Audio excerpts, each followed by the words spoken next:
File download হয়, তাদের connection নাই, কানেকশন না থাকার কারণে এই প্রবলেমটা হয়। মানে আপনার ফ্রেন্ড লিস্টে পিপল কম, এই জন্য আপনাকে এক্সপোর্ট অপশনটা দিচ্ছে না। কত মিনিমাম?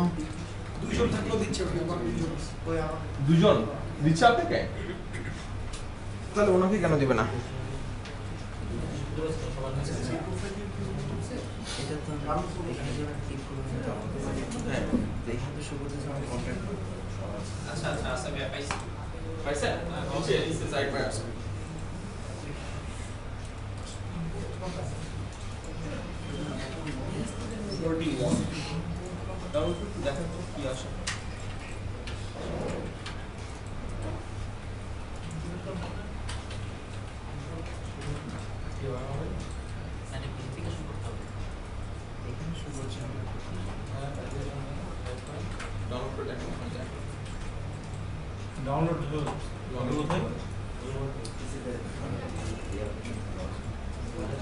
নতুন প্ল্যাটফর্ম থেকে এটা উঠা দিচ্ছে, মানে বোঝা যাচ্ছে।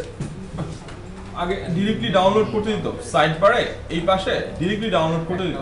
আমি ওইটা করার পরে আমাকে এবার ইমেল এসে মানে যে লগইন করতে বলতেছে, জিমেল এসে তারপরে ডাউনলোড দিছে। হ্যাঁ এখন কোথায় হবে ডাউনলোডটা? এই যে ডেস্কটপে তো ডাউনলোড হবে। ডাউনলোড দিলে বলতেছে যে in a few minutes you will get an email with a link where you can download the first installment of the archive information we have for you on LinkedIn, including your message, connection and imported contacts. আচ্ছা, ওকে। Message দিচ্ছি। আর তারপর আইটা হচ্ছে within 4 hours we will send you another email with a link where you can download the second part of your archive. ওদের actually প্ল্যাটফর্মটার ইন্টারফেসে recently change আসছে, যার জন্য এই যে আপনাকে এই মেলটা দিচ্ছে। আগে জাস্ট এই